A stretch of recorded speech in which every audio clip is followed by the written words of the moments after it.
What's up, Linjivo family? Ready to level up your English? Let's get in the lesson. Mwaramutse muryango mugari wa Linjivo, muritewe kuzamura urwego rw'icyongereza. Reka twinjire mu isomo. Salut la famille Linjivo, prêt à passer votre anglais au niveau supérieur? Entrons dans la vie du sujet. Today we are having the second part about shopping. So then we learned about the first part. It was also about shopping. Twabonye igice cya mbere kivuga ibijyanye no guhaha, ibyo umuntu ahaha ari mu isoko. Today we are having the second part. Umunsi tugiye kurebera hamwe igice cya kabiri, ibyo umuntu ahaha iyo ari mu iduka cyangwa iyo ari muri boutique. Then aujourd'hui nous allons voir la deuxième partie. C'est la partie très importante. C'est aussi la deuxième partie qui va nous dire en rapport avec à faire des achats, ou bien comment faire des achats au magasin, bien dans une boutique. Donc, faire des achats dans une boutique, quels sont les mots appropriés, quels sont les mots que l'on peut utiliser quand on est en train d'acheter quelque nourriture, quand on est en train d'acheter n'importe quoi dans la boutique ou bien au magasin. Voilà ce que l'on va voir aujourd'hui dans cette vidéo. Then we have some vocabularies here that we use.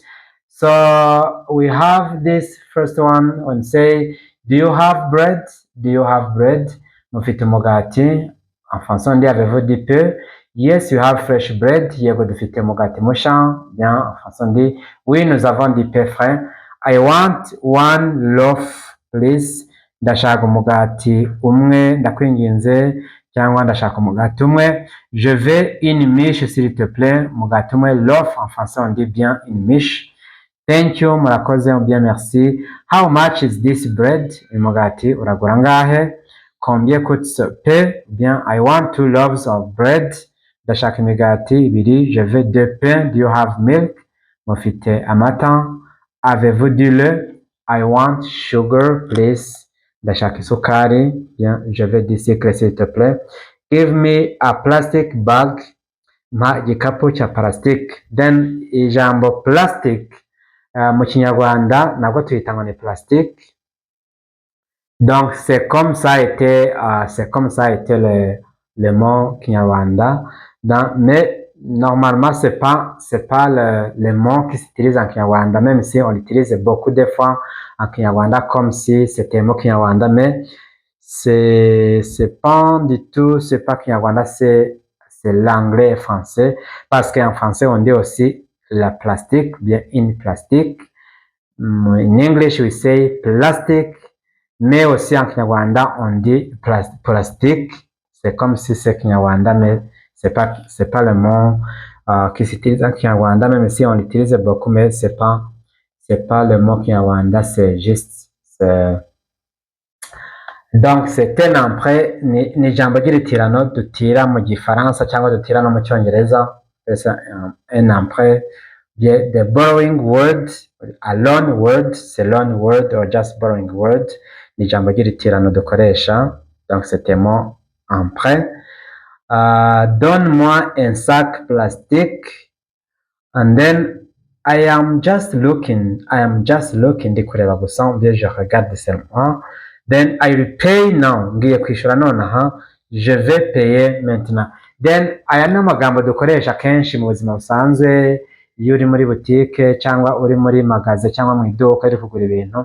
Niyo magambo dukoresha turi kwishyura amafaranga angahe, ndishyura mu buhe buryo. So those are the words that we use when we are just shopping some items either at the market or at the store. So those are the vocabularies we use.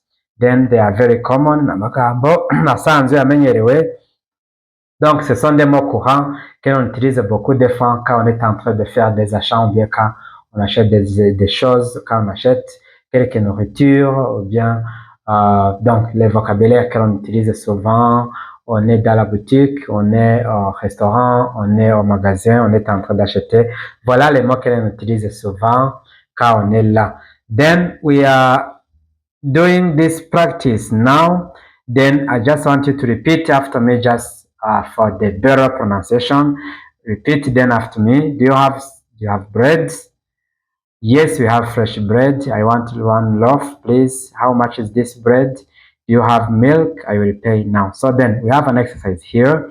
Try using these phrases when visiting a shop or practicing with a friend in English. Then suppose that you were visiting a shop and then you want to buy some bread. You want just to buy some bread. Then I want you to practice this. I just want you to practice this. And then after that, you will write in the comment, and then suppose that you are in that shop, then you are shopping some items with your friend, then do this conversation as if you are shopping there, and then you write those words, those vocabularies in the comments, just in the way of a conversation or in the way of a dialogue. You write that in the comment, will be there just to correct you. And then for that, and then continuing to watch these videos, never forget to like, share, comment, and subscribe.